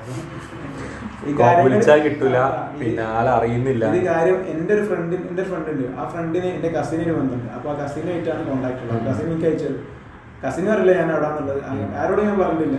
അല്ലാത്തൊരു ഒളിവ് ജീവിതം. അല്ല, അങ്ങനെ ചെയ്താലേ കാര്യം എനിക്ക് തോന്നിയത് മനസ്സിലായി, അതന്നെ അങ്ങനെയായിരുന്നു. അപ്പോൾ അവസാനം എക്സാമിന് 2 മാസം മുമ്പേ, ഒരു 61 ദിവസം മുമ്പാണ് ഞാൻ എൻ്റെ ഒരു ഫ്രണ്ടിനെ കൂട്ടിയിട്ട് ഞാനിവിടെ അടുത്തുള്ളൊരു ഹോസ്റ്റൽ വാടക എടുത്ത് തന്നത്. അവിടെ റൂം വാടക എടുത്ത് ഞങ്ങൾ രണ്ടാളും കൂടി ഇരുന്ന് പഠിച്ചു. 61 ദിവസം കൊണ്ട് എക്സാം, അതായത് സെപ്റ്റംബർ 12-നാണ് എക്സാമിന് വന്ന സമയത്ത് ആ 2 മാസം കൊണ്ട് 61 ദിവസം കൊണ്ടാണ് പിന്നെ മൊത്തം കംപ്ലീറ്റ് പഠിച്ചത്. 5 മാസത്തോളം. അതായത് ഞാൻ നിർത്താൻ ഈ വർഷം എന്നെ കൊണ്ട് പറ്റൂല എന്ന് വിചാരിച്ച സമയത്ത് നിന്നാണ് ഇതിലേക്ക് മാറിയത്. അതായത് ഒരു 3 വർഷത്തെ ബ്രേക്ക് വന്ന് പഠനം കഴിഞ്ഞ് VDS കയറി അവിടെ 1 വർഷം പഠിച്ചു. രണ്ടാമത് നീറ്റിന്റെ പ്രിപ്പറേഷൻ റീസ്റ്റാർട്ട് ചെയ്ത് അതിനുശേഷം വീണ്ടും 4-5 മാസം ബ്രേക്ക് വന്നിട്ടുള്ള 62 ദിവസത്തെ പ്രിപ്പറേഷന് വേണ്ടിട്ട് അതിൽ ശ്വാസം ഇല്ലാത്തൊരു പഠിത്തമായിരുന്നു. അങ്ങനത്തെ ഒരു പഠിത്തമാണ്, ഭയങ്കര ഇന്റൻസീവായിട്ട് പഠിച്ചു. പക്ഷെ പഠിക്കുമ്പോഴൊക്കെ പറഞ്ഞു കഴിഞ്ഞാൽ പല കാര്യങ്ങളും നമുക്ക് റീകാലക്ട് ചെയ്യാൻ പറ്റുന്നില്ല. കാരണം അപ്പോൾ ഭയങ്കര ടെൻഷൻ. ഞാൻ പണ്ട് പഠിച്ചിരുന്നു, 2019 പ്രിപ്പറേഷന് പഠിച്ചായിരുന്നു, ഇപ്പോൾ പഠിക്കാൻ പറ്റില്ലല്ലോ എന്നുള്ളൊരു വിഷമം ഉണ്ടായിരുന്നു. പക്ഷെ കഴിയുന്നിടത്തോളം പോട്ടെ എന്നുള്ള ഇതിലായിരുന്നു. കൈ ഏതായാലും ശരിയായിട്ടുണ്ട്, എന്നാലും സ്ട്രെങ്ത് കുറവാണ്, ബാക്കിയൊക്കെ ബബ്ലിംഗ് ഒക്കെ റെഡിയാണ്. അപ്പോൾ ആ ഒരു കോൺഫിഡൻസും കിട്ടി കൈയിൻ്റെ. അപ്പോൾ എൻ്റെ ടൈമായി എന്നുള്ളത് തോന്നി, കാരണം കൈ ഇപ്പോൾ ശരിയായി തോന്നുന്നുണ്ട്, ഓൾമോസ്റ്റ് ടോപ്പിക്സ് കവർ ചെയ്ത് വരുന്നുണ്ട്. ഈ വർഷം നീറ്റ് എൻ്റെതാണ്, എനിക്ക് എന്തായാലും വ്യൂസ് കിട്ടും ഉള്ളൊരു കോൺഫിഡൻസ്. അങ്ങനെ അങ്ങ് പോയി. അങ്ങനെ 61 ദിവസം 84-85 ദിവസം ഉണ്ട് ഇനി. അപ്പം ഈ 61 ദിവസം ചെയ്ത കാര്യങ്ങൾ എന്താന്ന് പറയുകയാണെന്നുണ്ടെങ്കിൽ അതിൽ കുറച്ച് വെള്ളം ചേർത്താൽ ഇപ്പോഴത്തെ നീറ്റ് എഴുതാൻ പോകുന്ന സ്റ്റുഡൻസിന് ഒരു ഉപകാരമാണ്. ഞാൻ ആദ്യം ഫോക്കസ് ചെയ്തത് എൻ്റെ ഏറ്റവും വീക്ക് പോയിന്റ് പറയാൻ ബയോളജിയാണ്. ബയോളജി പറഞ്ഞു കഴിഞ്ഞാൽ ഞാൻ പഠിക്കും, എല്ലാം അറിയും, പക്ഷേ എക്സാം എഴുതുമ്പോൾ കൺഫ്യൂഷൻ ഒരു ഓപ്ഷൻ അങ്ങോട്ടും ഇങ്ങോട്ടും. അപ്പോൾ ഞാൻ ആദ്യം മനസ്സിലാക്കിയത് ഏറ്റവും സ്കോർ ചെയ്യേണ്ടത്, അതായത് നമ്മളെ 50% എന്ന് പറഞ്ഞ ബയോളജി. അതെ, ബയോളജി എന്നാണെങ്കിൽ ഇപ്പോൾ നമ്മൾ പണ്ട് പഠിച്ച മാതിരി ഔട്ടൊന്നും ചോദിക്കുന്നില്ല. പണ്ടൊക്കെ APMT NEET complete NCERT pucca NCERT ആണ്. അപ്പോൾ NCERT word sentence by sentence letter by letter തറവാക്കി പഠിക്കാനല്ലായിരുന്നു. അപ്പോൾ ഞാൻ ഡെയിലി ബയോളജി വായിക്കും, എല്ലാ ദിവസവും ബയോളജി വായിക്കും, ഞാൻ ടച്ച് വിടാതെ ബയോളജി വായിച്ചുകൊണ്ടിരിക്കും. അതാണ് ഒന്നാമത് ഞാൻ ശരിയാക്കി എടുത്തത്. പിന്നെ അതിൽ നമ്മൾ കൺസെപ്റ്റ് ക്ലിയർ അല്ലാത്ത കാര്യങ്ങളൊക്കെ പഠിച്ചിട്ട് സൈഡിൽ എഴുതി വെക്കും, ടെക്സ്റ്റ് ബുക്കിന് സൈഡിൽ. പിന്നീട് ഇടയ്ക്കിടയ്ക്ക് ഞാൻ കിട്ടുന്ന കൺസെപ്റ്റ് എഴുതി വെക്കുക. പിന്നീട് ഇടയ്ക്ക് നമ്മൾ ജസ്റ്റ് ഒന്ന് മറച്ചു വെക്കും. അപ്പോൾ മനസ്സിലാവും, പേജ് മറച്ചു പോകുമ്പോൾ തന്നെ ആ സാധനങ്ങൾ ഇങ്ങനെ ഓടിക്കൊണ്ടിരിക്കും. അപ്പം ഡൗട്ട് തെറ്റിക്കുന്ന ക്വസ്റ്റ്യൻസിന്റെ കൺസെപ്റ്റുകളൊക്കെ റെഡിയാക്കി നോർമലി പിന്നെ ചെയ്യുന്ന മിസ്റ്റേക്സ് ഏതൊക്കെയായിരുന്നു, അബദ്ധങ്ങൾ എവല്യൂഷൻസിലുള്ള ഹാർഡി വെൻബർഗിൽ പ്രോബ്ലംസ് ഒക്കെ തെറ്റിക്കാറുണ്ട്. അത് എനിക്ക് ആ ഒരു ക്വസ്റ്റ്യനിലായിരുന്നു എനിക്ക് 2019 MBS നഷ്ടമായത്. ആ ഒരു ക്വസ്റ്റ്യൻ. പിന്നെ അതുപോലെ പ്രോട്ടോൺ എണ്ണം എഴുതും. ബേസിക് ആയിട്ട് നമ്മൾ 8-ലും 9-ലും പഠിക്കുന്ന ബബിൾ ചെയ്ത് തെറ്റിപ്പോയി. നോർമലി എനിക്ക് സംഭവിച്ചിട്ടുണ്ടായിരുന്നു, ക്വസ്റ്റ്യൻ ഫുള്ള് കംപ്ലീറ്റ്ലി വായിക്കാതെ പിന്നെ പകുതി വായിക്കുമ്പോൾ തന്നെ ഇതായിരിക്കും ആൻസർ എന്ന് പറഞ്ഞിട്ട് ആൻസർ ഓപ്ഷൻ ചെയ്യുന്നത്. അതാദ്യം ഉണ്ടായിരുന്നു, പക്ഷെ അത് ട്രിക്കി ക്വസ്റ്റ്യൻ ആയിരിക്കുന്നത്. ലാസ്റ്റ് എന്തെങ്കിലും ഒരു സാധനം മിസ്സിംഗ് ഉണ്ടാവും. അപ്പോൾ അതിലേക്ക് മനസ്സിലാവും, നമ്മൾ കുറെ കാലം ചെയ്യുമ്പോൾ മനസ്സിലാവും എക്സ്പീരിയൻസ് ഇത് ട്രിക്കി ക്വസ്റ്റ്യൻ ആണ്, ഇത് മൊത്തം വായിക്കണം എന്നുള്ളത്. ആ വർഷമൊക്കെ ആയിരുന്നു വേവ് ലെങ്ത്തിന് ഓർഡർ ചോദിച്ചത് 2019. അപ്പോൾ നമ്മളത് മൊത്തം വായിച്ചു, 2 വട്ടം വായിച്ചു. അത് നമ്മൾ സിമ്പിൾ ക്വസ്റ്റ്യൻ ആയിരിക്കും, പക്ഷെ എന്തെങ്കിലും ട്രിക്കി ഉള്ളിൽ ഉണ്ടാവുമെന്ന് വിചാരിച്ചിട്ട് മൊത്തം വായിച്ചു വരും. അപ്പോൾ നമ്മൾ എപ്പോഴും ചെയ്യുമ്പോൾ മൊത്തം ക്വസ്റ്റ്യൻ വായിച്ചു വെക്കാം, സമയം ഉണ്ടെങ്കിലും ഇല്ലെങ്കിലും. കാരണം ഒരു ഇന്റർപ്രറ്റ് ചെയ്യാൻ പാടില്ല, ക്വസ്റ്റ്യൻസ് ടഫ് ആവും. എല്ലാവരും വിചാരിക്കുന്നത് ഈ ക്വസ്റ്റ്യൻ ഇത്ര സിമ്പിൾ ആയിട്ട് ചോദിക്കോ എന്ന് വിചാരിച്ചിട്ട് തെറ്റിക്കുന്ന ആൾക്കാർ കുറേ പേരുണ്ട്. നമ്മൾ എപ്പോഴും ചെയ്യേണ്ടത് ക്വസ്റ്റ്യൻ പക്ക എന്താണ് അതിൽ കൊടുത്ത ഡാറ്റ അത് ക്ലിയർ ആയിട്ട് മനസ്സിലാക്കി കൺസെപ്റ്റ് ക്ലിയർ ആക്കിയിട്ട് നമ്മൾ അപ്രോച്ച് ചെയ്താൽ മതി. ഇതാണ് അപ്രോച്ചിന്റെ രീതി. അത് ജസ്റ്റ് പകുതി വായിച്ച് സ്കിപ്പ് ചെയ്തായിരിക്കും ഉത്തരം നേരിച്ച് പോയാൽ എന്തായാലും തെറ്റാണ്. അതെ, 25% കറക്റ്റ് ആവാൻ ചാൻസ് ഉള്ളൂ, ബാക്കി 75% തെറ്റാണ് ചാൻസ്. അങ്ങനെയുള്ള ഒരു ഓപ്ഷൻ. പിന്നെ അപ്പൊ ഈ 62 ദിവസത്തിന്റെ ടുവേർഡ്സ് എൻഡ് കലാശക്കൊട്ട് എന്ന് പറയുമ്പോൾ ബയോളജി ഞാൻ ഏകദേശം സെറ്റാക്കി വെച്ചു, ഏകദേശം ഒക്കെ റെഡി ആയി. അതായത് ഞാനൊരു മതപരമായ പള്ളിയിലെത്തുന്നിരുന്നത്. അപ്പോൾ എനിക്ക് കൂടുതലായിട്ട് പഠിക്കാനുള്ള സമയം ഉണ്ടായിരുന്നു. അതായത് കാര്യങ്ങളൊക്കെ ഒന്ന് പോകാൻ, ഫുഡ് കഴിക്കാനുള്ള ഒരു മൈൻഡില്ല. അവിടെ തന്നെ എല്ലാം കിട്ടും. പിന്നെ നേരെ പള്ളിയിൽ പോകാൻ, നിസ്കരിക്കുക, വരിക, പഠിക്കുക, അങ്ങനത്തെ ഒരു. അപ്പോൾ ഓരോ ബ്രേക്ക് എന്ന് പറഞ്ഞാൽ ഓരോ നിസ്കാരത്തിന്റെ സമയമായിരുന്നു. അപ്പം അതിൻ്റെ അടുത്ത് പഠിക്കുക എന്നുള്ളതായിരുന്നു. അങ്ങനെ പറയുകയാണെങ്കിൽ കൂടുതൽ ബയോളജി കൂടുതൽ ഇമ്പോർട്ടൻസ് കൊടുത്തു. അപ്പോൾ എനിക്ക് ഫിസിക്സ് ഞാൻ 2019 കുറേ ക്വസ്റ്റ്യൻ ചെയ്തിരുന്നു. കെമിസ്ട്രി ആണെങ്കിൽ ഞാൻ ഓൾമോസ്റ്റ് 44 അന്ന് ശരിയാക്കുന്നത്. അപ്പോൾ എനിക്കൊരു കോൺഫിഡൻസ്, കെമിസ്ട്രി ഞാൻ പഠിച്ചു തുടങ്ങിയിട്ടില്ല, ജസ്റ്റ് ഔട്ട്ലി മാത്രമേ എനിക്ക് ഉണ്ടായിരുന്നു കെമിസ്ട്രി ഫിസിക്സ് ഒക്കെ. അപ്പോൾ ബയോളജി മാത്രം ഫോക്കസ് ചെയ്തിരുന്നു. അവസാന സമയമായപ്പോഴത്തേക്ക് എനിക്ക് തോന്നി ഇപ്പോൾ 2020 ഒരു പാറ്റേൺ എന്ന് പറഞ്ഞാൽ മൊത്തം തിയറി ആയിരുന്നു. അപ്പോൾ ഈ വർഷം തിയറി എന്നെ ചോദിക്കുന്ന കാര്യം തിയറി കുറേ പഠിച്ചു. അപ്പോൾ ഇക്വേഷൻസ് നമുക്ക് എന്തായാലും കൺസെപ്റ്റ് ഉണ്ടെങ്കിൽ ചെയ്യാൻ പറ്റും എന്നുള്ളതിൽ. പിന്നെ ഞാൻ അത്യാവശ്യം പ്രീവിയസ് ഇയർ ക്വസ്റ്റ്യൻസ് നല്ലോണം ചെയ്തു വർക്കൗട്ട് ചെയ്തു, നല്ലോണം വർക്കൗട്ട് ചെയ്തു ഫിസിക്സ് ഒക്കെ പ്രീവിയസ് ഇയർ. പിന്നെ അത്യാവശ്യം നല്ല തിയറീസും കാര്യമൊക്കെ NCERT എക്സാമ്പിളർ ക്വസ്റ്റ്യൻസ്, NCERT അകത്തുള്ള കുറച്ച് ക്വസ്റ്റ്യൻസ് ഒക്കെ നോക്കി ഒരു പെട്ടെന്ന് അത് കൂടുതൽ ടൈം എടുത്തിട്ടില്ല. അത്യാവശ്യം മാക്സിമം ഒരു ക്വസ്റ്റ്യനൊക്കെ എത്ര ടൈം എടുക്കുക? ഒരു ക്വസ്റ്റ്യൻ എന്ന് പറഞ്ഞാൽ ഞാൻ ശരിക്കും 2016 ഫിസിക്സ് ചെയ്യുമ്പോൾ 10 മിനിറ്റ് 15 മിനിറ്റ് എടുത്തിരുന്നു. അത് ലാസ്റ്റൊക്കെ സമയത്ത് 30 സെക്കൻഡ് 40 സെക്കൻഡ് 1 മിനിറ്റിനുള്ളിൽ ചെയ്യാൻ പറ്റുന്നുണ്ട്. അത് ഇപ്പം എനിക്ക് പറയാനുള്ളത്, ഇപ്പം നമ്മൾ ഫസ്റ്റ് റിപ്പീറ്റ് ചെയ്യുന്ന പിള്ളേർക്ക് 5 മിനിറ്റ് 10 മിനിറ്റ് 5 മിനിറ്റ് ഒക്കെ എടുക്കാൻ പറ്റും. പക്ഷേ അത് നമ്മൾ എത്രത്തോളം സ്പീഡ് ചെയ്യുന്നു, എത്ര ക്വസ്റ്റ്യൻ ഫെമിലിയർ ആവുന്നു, അതനുസരിച്ച് നമ്മൾ എന്ത് ചെയ്യും, പെട്ടെന്ന് കൂടെ ഉത്തരത്തിലെത്താൻ തോന്നിയ ഒരു കാര്യം പറയാം. എനിക്ക് തോന്നുന്നു 62 ദിവസം മാത്രമായി കിട്ടിയതാണ് നല്ലതായിരുന്നു തോന്നുന്നത്. കാരണം അതിനേക്കാളും കൂടുതൽ ദിവസം ഉണ്ടെങ്കിൽ കുറച്ചും കൂടി ഡീറ്റെയിൽ ആയിട്ട് ഇരിക്കാനോ നോക്കാനോ ചിലപ്പോൾ ട്രൈ ചെയ്യും. ചിലപ്പോൾ ഈ 62 ദിവസം ആയത് പറഞ്ഞാൽ അത്ര ക്വിക്കായിട്ട് പ്രിപ്പയർ ചെയ്യാനുള്ള ചാൻസ് കിട്ടിയില്ലേ? അതെ, 2 ദിവസം കൂടുതൽ ദിവസം ഉണ്ടെങ്കിൽ നമ്മളിപ്പോൾ ലാഗ് അടിക്കാൻ ചാൻസ് ഉണ്ട്. നമുക്ക് എത്ര ദിവസം ഉള്ളതെന്നല്ല, ഉള്ള സമയം നമ്മൾ മാക്സിമം യൂട്ടിലൈസ് ചെയ്യാന്നുള്ളത്. ഇപ്പോൾ നമുക്ക് 10 ദിവസം ഉണ്ടാവില്ല, പക്ഷേ 10 ദിവസം നമുക്ക് മാക്സിമം പ്രൊഡക്റ്റീവായിട്ട് ചെയ്യാന്നുള്ളതാണ്. ഇപ്പോൾ നമുക്ക് 100 ദിവസം ഉണ്ടെങ്കിൽ നമ്മൾ ഒന്നും ചെയ്യില്ല, ലാസ്റ്റ് 10 ദിവസത്തേക്ക് നമ്മൾ കാര്യമായിട്ട് വർക്ക് ചെയ്യുന്നുണ്ടാവും. അപ്പോൾ നമ്മൾ എല്ലാ ദിവസവും ഒരുപോലെ എല്ലാം നമ്മൾ നാളാണ് നീറ്റ് എക്സാം രൂപത്തിൽ പഠിച്ചു കഴിഞ്ഞാൽ നമുക്ക് ഞാൻ അങ്ങനെ ചോദിക്കട്ടെ. പിന്നെ ഇപ്പോൾ എക്സാം കഴിഞ്ഞല്ലോ, ഇപ്പം പിന്നെ സെപ്റ്റംബർ 12 5 മണിക്ക് എക്സാം എന്തായിരുന്നു അപ്പം ഉള്ളൊരു തോന്നല്? ഞാൻ എക്സാമിന് 2 ദിവസം മുമ്പേ പഠിത്തം തൽക്കാലത്ത് നിർത്തി വെച്ചു. കാരണം എനിക്ക് ചെറിയ ടെൻഷൻ കയറി. ഞാനത്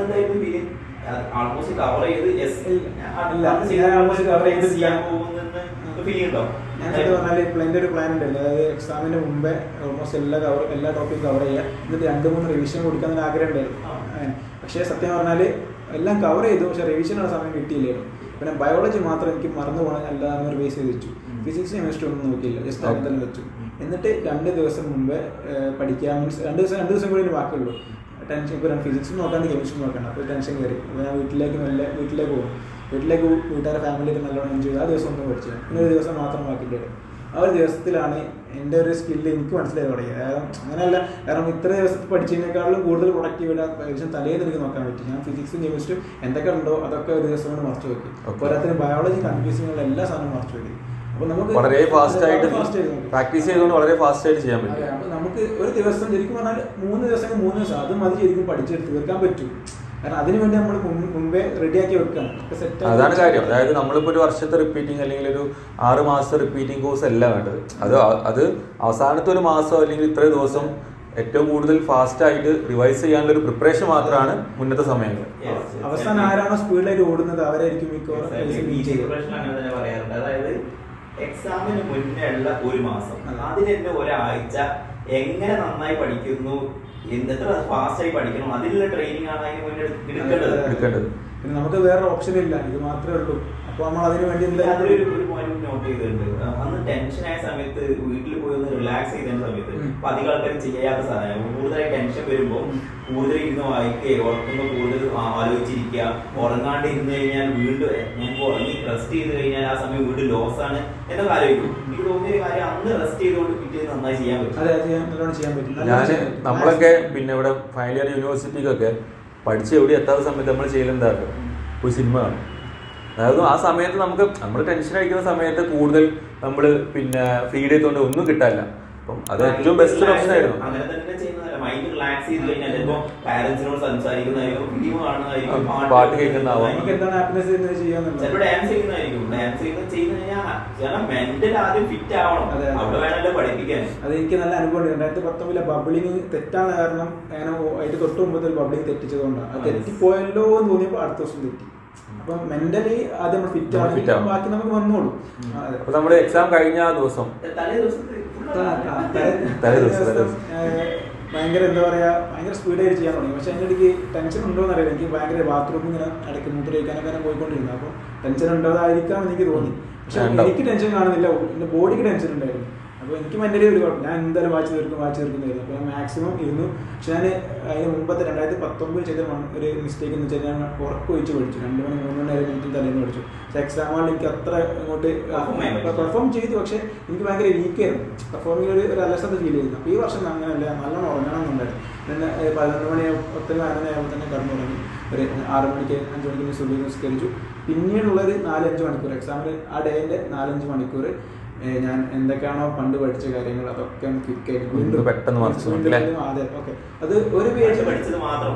അതായത് പണ്ട് ഞാൻ ഈ ഒരു വർഷം എത്രത്തോളം, അതായത് പിന്നെ ഞാൻ അങ്ങനെ മറിക്കുമ്പോൾ ആലോചിച്ചു, ഞാൻ 5-6 വർഷം പഠിച്ച എൻ്റെ സെറ്റാണ് ഇത് കാണുന്നത്. അപ്പോൾ എനിക്കറിയാത്ര വേറെ ആൾക്കാർ പറയാനുണ്ടാവില്ല എന്നുള്ളൊക്കെ ഒരു കോൺഫിഡൻസ് എനിക്ക് കൊടുത്തിട്ടുണ്ട് മൈൻഡിന്. എന്നിട്ട് പെട്ടെന്ന് അപ്പം ഇതെനിക്ക് അറിയില്ല എന്ന് തോന്നിക്കാതെ അതൊക്കെ എനിക്കറിയാം. ആക്ച്വലി സ്യൂഡോ അല്ല, കോൺഫിഡൻസ് തന്നെയാണ്. പക്ഷെ നമുക്ക് തലേ ദിവസം ഒരു കോൺഫിഡൻസ് ഫേസ് എന്ന് പറഞ്ഞ കാര്യം ആർക്കും ഉണ്ടാവില്ല. പക്ഷെ അപ്പൊ നമ്മൾ നമുക്കുള്ള പോസിറ്റിവിറ്റി മാത്രം ട്രൈ ചെയ്യാം. ഓർമ്മ കിട്ടുന്നില്ല, എക്സാമിന്റെ തലേന്ന് ഓർമ്മ ഒന്നും കിട്ടുന്നില്ല, ഫുൾ ബ്ലാങ്ക് ആണ്. ഇത് മാത്രം എല്ലാവരും പറയുള്ളൂ. അല്ലാതെ ഇതുപോലത്തെ ഒരു ആറ്റിറ്റ്യൂഡ് ഉണ്ടെങ്കിൽ വർക്ക് ചെയ്തിട്ട് ആ ആറ്റിറ്റ്യൂഡ് ഭയങ്കര ഇമ്പോർട്ടന്റ് ആണ്. എനിക്ക് എന്തായാലും കിട്ടും, എനിക്ക് കിട്ടില്ല, വേറെ ആരും കിട്ടില്ല എന്നുള്ള ഒരു കോൺഫിഡൻസ് ഇതിനെ പറഞ്ഞ് മനസ്സിലാക്കി. അങ്ങനെ എന്ത് ചെയ്തു, ശരിക്കും പറഞ്ഞു കഴിഞ്ഞാൽ ഞാൻ പല ഭാഗങ്ങളും സ്കിപ്പാണ്, പല ഭാഗങ്ങൾ വായിച്ചിട്ടില്ല. പക്ഷെ ഇതൊക്കെ എനിക്കറിയാം, എന്തിനെ ഞാൻ പഠിച്ചതന്നെ വരുള്ളൂ എന്നുള്ള രൂപത്തിൽ മറച്ചു വരുന്നു. ഓൾമോസ്റ്റ് എക്സാമിന്റെ തൊട്ട് മുമ്പ് വരെ ഞാൻ ഏകദേശം മറിച്ചിട്ടുണ്ട്. കാറിൽ പോണ നമ്മൾ എക്സാമിന് പോണ വൈക്ക് ജസ്റ്റ് മറിച്ചു. പിന്നെ ഓവർ ഞാൻ ചെയ്തില്ല, കാരണം ടെൻഷൻ കയറേണ്ടെന്നുള്ളതിൽ ഒക്കെ സെറ്റാക്കി വെച്ചു. എക്സാമിന് കയറിയ സമയത്താണ് എക്സാമിൻ്റെ പാറ്റേൺ ചെറിയ ടെസ്റ്റ് ഉണ്ട്. 200 ക്വസ്റ്റ്യൻ ഉണ്ടായിരുന്നു ഈ വർഷം. 200 ക്വസ്റ്റ്യനും പിന്നെ ഫിസിക്സ് കുറച്ച് കഴിഞ്ഞ വർഷത്തെ പോലെ ചോദിച്ചിട്ടുണ്ട്. നമ്മൾ തിയറി ക്വസ്റ്റ്യൻ എക്സ്പെക്ട് ചെയ്ത് പോയി, പക്ഷെ വരുന്നത് കുറേ ന്യൂമറിക്കലും പഴയ. അപ്പോൾ ബയോളജി എന്നാലും നീറ്റായിട്ട് എഴുതി വന്നപ്പോഴത്തേക്ക് എനിക്ക് ഫിസിക്സിന് സമയം കിട്ടില്ല. അപ്പോൾ ഒരു 40 മിനിറ്റും ഫിസിക്സിൽ ക്വസ്റ്റ്യൻ ചെയ്യാനുണ്ട്. ഏകദേശം ഒരു 50ഓളം ക്വസ്റ്റ്യൻസ് ഫിസിക്സിൽ ബാക്കിയുണ്ട്. 40 മിനിറ്റേ ഉള്ളൂ. നോർമൽ ആ ക്വസ്റ്റ്യൻ 2-1.5 മിനിറ്റ് വേണം ഫിസിക്സ് അറ്റൻഡ് ചെയ്യാൻ. എനിക്ക് നല്ല ടെൻഷൻ കയറി. ടെൻഷൻ പറഞ്ഞാൽ ഞാനൊരു 5 മിനിറ്റ് സ്റ്റക്കായി. കാരണം ആദ്യത്തെ 2 ക്വസ്റ്റ്യൻ ചെയ്ത് എനിക്ക് കിട്ടുന്നില്ല ഫിസിക്സ്. ടെൻഷൻ കയറിയിട്ടാണ്. 3-ാമത്തെ ക്വസ്റ്റ്യൻ എടുത്താൽ അതും കിട്ടുന്നില്ല. അപ്പോൾ ഞാൻ നോക്കി ഇനിയിപ്പോൾ എങ്ങനെ ആയാലും 600+ ഉണ്ടെങ്കിൽ നീറ്റിൽ എവിടെയെങ്കിലും അഡ്മിഷൻ കിട്ടും. ഇപ്പോൾ ഫിസിക്സ് മിനിമം 25 ശരിയാക്കിയാലേ എനിക്ക് കയറാൻ പറ്റുള്ളൂ. എന്തായാലും ഒരു ഫസ്റ്റത്തെ 3 എനിക്ക് കിട്ടുന്നില്ല. അപ്പോൾ എന്ത് ചെയ്യുന്നതിലേക്ക് നിൽക്കണം. ഞാൻ സൈഡിലൊക്കെ നോക്കി, എല്ലാവരും നല്ല ചെയ്യുന്നുണ്ട്. പിന്നെ ഇടയ്ക്കാണെങ്കിൽ ടീച്ചേഴ്സിൻ്റെ ഓരോ പ്രശ്നങ്ങൾ, മീൻസ് തമ്പ് സൈനിങ് അങ്ങനത്തെ കുറേ ഈ വർഷം കുറേ ഒരു സമയം പോയിട്ടുണ്ട്. അത്ര പ്രിപ്പയർഡ് ആയിട്ട് കുട്ടികൾ വരുന്ന എക്സാം വളരെ ലാഭത്തോടെയാണ് കുട്ടികൾ അവര് ട്രെയിൻഡ് ആയിക്കൂല എന്നിട്ട് കൊണ്ടുപോകുന്ന കുട്ടികളെ അറിയില്ല, മറ്റേന്താന്ന് അറിയില്ല. എനിക്ക് എത്രയോ സമയം നഷ്ടം. ഞാനിങ്ങനെ ചെയ്തുകൊണ്ടിരിക്കുന്നു ഒരു ക്വസ്റ്റ്യൻസ്. അപ്പോൾ അവസാനം ഒരു കാൽക്കുലേഷൻ ചെയ്ത് ലെങ്തി കാൽക്കുലേഷൻ ചെയ്ത് ഉത്തരം കിട്ടുന്നതിന് മുമ്പ് എവിടെ മോനെ എവിടെ നിന്ന് തമ്പ് ചെയ്യുക, അപ്പോഴത്തെ മൊത്തം പോയി. കൊടുത്തൂടെ അപ്പൊ തന്നെ മനസ്സിൽ പറഞ്ഞിരുന്നു, പക്ഷെ പുറത്ത് ചെയ്യാൻ പറ്റില്ല. നമ്മുടെ കോൺഫിഡൻസ് എക്സാം ബാധിക്കുന്നതിന് അതെ നമ്മളെ വാല്യൂ ചെയ്യുന്ന സമയത്ത് നമ്മൾ എന്തെങ്കിലും ചെയ്യും, ആരെങ്കിലും ചൊറിയാൻ വന്നു കഴിഞ്ഞാൽ തന്നെ അതായത് പിന്നെ സംഭവിക്കാൻ പോകുന്ന കാര്യങ്ങളൊക്കെ എക്സ്പെക്ട് ചെയ്ത് വെക്കുക. ഞാനൊക്കെ പ്രതീക്ഷിച്ച പോയി. ഞാൻ ഹൈപ്പർ ആയി കഴിഞ്ഞാൽ എൻ്റെ ഇത് BP കൂടിങ്ങനെ പിന്നെ എനിക്ക് ചെയ്യാൻ പറ്റും. എൻ്റെ കൈയൊക്കെ വരയ്ക്കും, മൊത്തത്തിൽ ഞാൻ ബോഡി മൊത്തം ഉണ്ടാവും. അപ്പോൾ അത് വേണ്ടാന്നുള്ളത് കൂളായിട്ട് എടുക്കുന്നു. പിന്നെ എനിക്ക് കിട്ടാതെ വന്നപ്പോൾ ഞാൻ പാർട്ട് ബിയിലേക്ക് പോയി ഫിസിക്സ്. അത് അതിലും വലിയ ടഫായിരുന്നു മൊത്തം. അപ്പോൾ അത് തീരെ കിട്ടുന്നില്ല. അപ്പോൾ ഞാൻ 5 മിനിറ്റ് പുറത്തേക്ക് ഇങ്ങനെ അവിടെ പുറത്ത് നോക്കി കറക്റ്റ് ഒരു ആകാശം കാര്യമൊക്കെ കാണാം. ക്ലാസ് റൂമിന് പുറത്ത് നോക്കി അങ്ങനെ നോക്കിയിരുന്നു. അപ്പോൾ ഞാൻ പഴയ കാര്യമൊക്കെ ഈ 6 വർഷത്തിനിടെ നടന്ന എൻ്റെ മൊത്തം ഞാൻ എന്തിനിവിടെ ഇരിക്കുന്നു, ഇത്ര കാര്യം വീഡിയോസ് എന്തിനാ ഡ്രോപ്പ് ചെയ്ത്, എന്തിനാ ഒഴിവാക്കി, വീഡിയോസ് പഠിച്ചാൽ പോരെ, അങ്ങനെയൊക്കെ എൻ്റെ മനസ്സിനോട് ചോദിക്കാം. നീ ഇവിടെ വരെ എനിക്ക് കിട്ടൂല. അങ്ങനെ പല ക്വസ്റ്റ്യനും ഇങ്ങനെ മൈൻഡിൽ കൂടി ഇങ്ങനെ പോയിക്കൊണ്ട് അവസാനം പറഞ്ഞു, എൻ്റെ മൈൻഡോട് ഞാൻ തന്നെ പറഞ്ഞു, എനിക്ക് കിട്ടും, എന്തായാലും കിട്ടും, ഉറപ്പാണ്. ഈ 40 മിനിറ്റ് ഉണ്ട്, 40 മിനിറ്റിൽ കഴിയുന്നിടത്തോളം ചെയ്യാം. ഇനിയിപ്പോൾ എനിക്ക് അറിയാത്ത ക്വസ്റ്റ്യൻ ഉണ്ടെങ്കിൽ ഒന്നെങ്കിൽ നീ ക്ലീൻ ബോർഡ് ആയിരിക്കും, അല്ലെങ്കിൽ കയറി 6 അടിക്കാം. ആ ഒരു മൈൻഡിലായിരുന്നു അവസാനം. കാരണം സ്കോർ ആ ലെവൽ എത്തിയിട്ടില്ലെങ്കിൽ ഒന്ന് കയറി 6 അടിക്കുക, അല്ലെങ്കിൽ ക്ലീൻ ബോർഡ് ആ രൂപത്തിലാണ്. അപ്പോൾ ആദ്യത്തെ ക്വസ്റ്റ്യൻ അറ്റൻഡ് ചെയ്തപ്പോൾ കിട്ടി ഫസ്റ്റ്. അപ്പോൾ എനിക്ക് കോൺഫിഡൻസ് ചെയ്യാം, അപ്പോൾ അടുത്ത് കിട്ടി അങ്ങനെ പോയി. അങ്ങനെ ഓൾമോസ്റ്റ് പെട്ടെന്ന് അത് 1/2 മണിക്കൂർ കൊണ്ട് ഞാൻ ഓൾമോസ്റ്റ് 30 ക്വസ്റ്റ്യൻ ക്ലിയർ ചെയ്തു. സാധാരണ എനിക്ക് നോർമൽ 1 മിനിറ്റിലധികം എടുക്കാറുണ്ട് ഇങ്ങനത്തെ ക്വസ്റ്റ്യൻ. പക്ഷേ എനിക്ക് 1 മിനിറ്റ് കൊണ്ട് തന്നെ എല്ലാ ക്വസ്റ്റ്യൻ സോൾവ് ചെയ്യാൻ പറ്റും. അങ്ങനെ അതുകൊണ്ടായിരിക്കും ഈ വർഷം കിട്ടിയത്. കാരണം ഈ വർഷം പിന്നെ 612 ആയിരുന്നു. പക്ഷേ ഞാൻ പ്രതീക്ഷിച്ച അത്ര പെർഫോം ചെയ്യില്ല. ഫിസിക്സ് ടഫ് ആയതുകൊണ്ട് ഞാൻ തിയറി പ്രോബ്ലംസ് ഈ വർഷം തീരെ ചെയ്തിട്ടില്ലായിരുന്നു. കാരണം കുറച്ച് പ്രീവിയസ് ഇയർ ക്വസ്റ്റ്യൻസ് മാത്രം ഞാൻ പണ്ട് ഞാൻ അമ്മനോട് 2019 കിട്ടാതെ വീഡിയോസ് ഞാൻ പറഞ്ഞു, ഇത്രയും വർഷം ഞാൻ പഠിച്ചിട്ട് എനിക്ക് ഉപകാരപ്പെട്ടില്ലെല്ലാം പഠിച്ച കാര്യം, എൻ്റെ ആഗ്രഹത്തിൽ എത്താൻ പറ്റില്ലല്ലോ എന്ന് പറയാം. കാരണം ഞാൻ ആ വർഷമൊക്കെ ഇങ്ങനെ 2018 പഠിക്കുന്ന സമയത്ത് പറയുമ്പോൾ ജസ്റ്റ് മിസ്സായ ആൾക്കാരെ വിഷമം എത്രത്തോളം ഉണ്ടാവും എന്നിങ്ങനെ പറയാം. പിന്നെ പറയും എനിക്ക് ഈ പറഞ്ഞ മാതിരി തന്നെ ഒരു അനുഭവം നിനക്ക് വന്നല്ലോ, അതാണ് എൻ്റെ വിഷമം ഇങ്ങനെ പറയുമായിരുന്നു. നീ ബാക്കിയുള്ള കാര്യങ്ങൾ അങ്ങനെ പറയും, അതേ ആ ഫേസിലൂടെ നീ കടന്നു പോകണല്ലോ എന്ന് പറയും. അപ്പം ഇമ്മ പറയും എപ്പോഴെങ്കിലും എനിക്ക് പഠിച്ച് ഉപകാരപ്പെടും, പഠിച്ചൊന്നും ഒരിക്കലും വേസ്റ്റ് ആവില്ല എന്നിങ്ങനെ എന്നെ മോട്ടിവേറ്റ് ചെയ്യും. ഞാൻ പറയാം അതൊക്കെ വെറുതെ ആണ്, എനിക്ക് ഡിപ്രഷൻ ഞാൻ പറയാറില്ല, എത്ര പഠിച്ചിട്ട് എനിക്കൊരു ഉപകാരം വന്നില്ല. പക്ഷെ അത് എനിക്ക് ശരിക്കും ഉപകാരപ്പെട്ടത് ഈ ഒരു എക്സാമിലേക്കാണ്. പല കൺസെപ്റ്റുകളും എനിക്ക് എന്ത് ചെയ്തു ഇങ്ങനെ ഓടി വന്നു, പല കാര്യങ്ങളും പണ്ട് പഠിച്ച.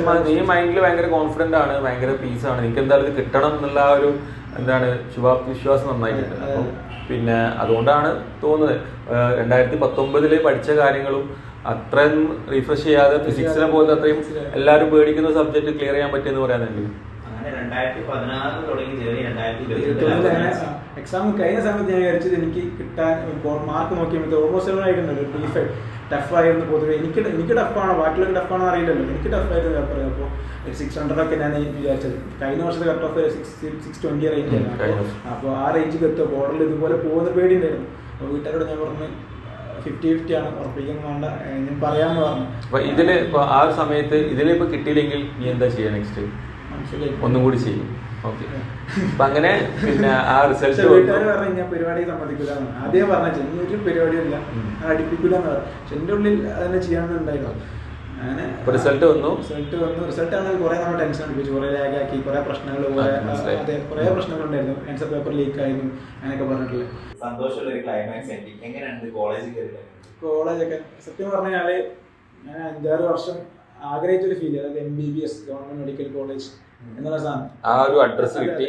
കാരണം എന്റെ ഞാൻ 2019 കിട്ടിയ അലോട്ട്മെന്റ് ലെറ്റർ ഇപ്പോൾ എന്റെ കയ്യിലുണ്ട്, ഞാൻ കളഞ്ഞിട്ടില്ല. ഭാവിയിൽ എന്റെ ആർക്കെങ്കിലും കാണിച്ചു കൊടുക്കാന്നുള്ള രീതിയിൽ വെച്ചതായിരുന്നു MBBS കിട്ടിയെന്നുള്ളത്. അത് വീണ്ടും റീക്രിയേറ്റ് ചെയ്യാൻ പറ്റി, അതേ ഒരു ഫേസിലൂടെ വീണ്ടും കടന്നു പോയി കിട്ടി. ഇപ്പം ഫ്രണ്ട്സും നാട്ടുകാരും വീട്ടുകാരൊക്കെ എന്താ പറയുന്നത്? 2 മാസമായി തുടങ്ങിയിട്ട്. അതെ, ഭയങ്കര ഹാപ്പിയാണ്. വീട്ടില് വാപ്പക്കും നമുക്ക് ഭയങ്കര ഹാപ്പി. പിന്നെ ബ്രദറിന് ഒരു ഫീലിങ്സ് ഉണ്ടായിരുന്നു, എനിക്ക് ഞാൻ കാരണമാണ് കിട്ടാതിരുന്നത്.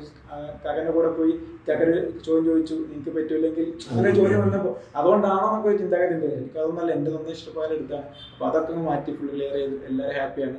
കോളേജൊക്കെ മൊത്തം പിന്നെ അടിപൊളിയായി, വിചാരിച്ച പോലെ കിട്ടിയിട്ടുണ്ട്.